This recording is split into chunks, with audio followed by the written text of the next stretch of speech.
जैसे बार बार गुटखा के लिए बोलते हैं ना, तो जब हम यहाँ से जाते हैं ना, क्यों जब हम यहाँ से जाते हैं तो बार बार आते हैं गुटखा से कहीं ना कहीं नुकसान तो है, गुटखा से कहीं ना कहीं नुकसान तो है।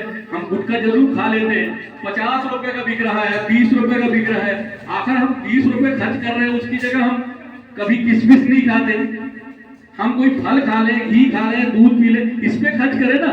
अगर हम जब 50-50, 20-20 रुपए का गुटखा खा लेते हैं, अंशु लोगों को देखो 20 और 50 का खरीदता है, उसका पापा ट्रक चलाता है, तो इसका मतलब ये नहीं कि पैसा नहीं। अगर वो 50-50 ही खर्चा करता है तो उसके पास हजारों रुपये होते। मैंने बच्चों के खाता इसीलिए खुलवाए थे कि अपना खुद का खाता खुलवा लो और उसमें आपका जो पैसे आए तो उसी में रहे, जब जरूरत लगे तो आप उस पर खर्च कर लें। तो आज हम बाल दिवस के रूप में जो हम ये मना रहे हैं, आज हमारे प्रथम प्रधानमंत्री पंडित जवाहरलाल नेहरू जी का जन्मदिन है और उनके दिवस को हम बाल दिवस के रूप में मनाते हैं, क्योंकि वो बच्चों से बहुत ही प्यार करते थे और उन्हें चाचा नेहरू के नाम से भी जाना जाता था।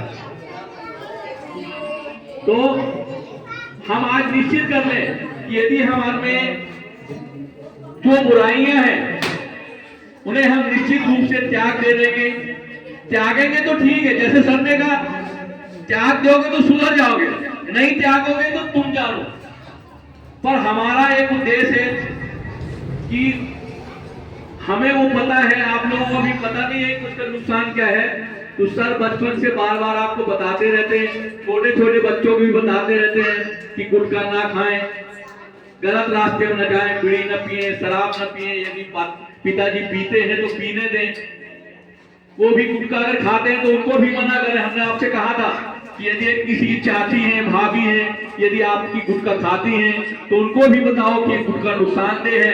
कल ये खाने से कैंसर भी हो जाता है, जिसे हम मवाद के रूप में अंदर लेते हैं।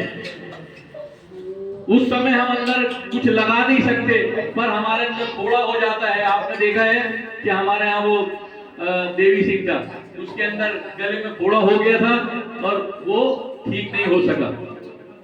उसके बाद बहुत लोगों ने गुटखा बंद कर दिया था, पर अभी अभी कुछ लड़के गुटखा खाने के लिए तैयार रहते हैं। और मुझे ये भी पता चला है कि वो गुटखा कब खाते हैं।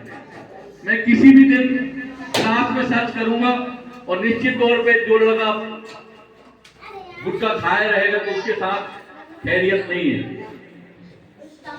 ऐसा नहीं है कि पता नहीं है, सबके बारे में पता है कौन क्या करता है। पर सर ने जैसे ही कहा ना कि गुरु भी एक ऐसा है कि माफ कर देता है, तो सुधर जाएगा, माफ कर दिया, माफ कर दिया, और इस सुधारने के लिए एक दिन में सुधर जाएंगे आप।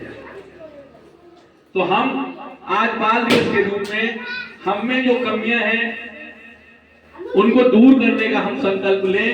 और जैसा सर ने आपको एक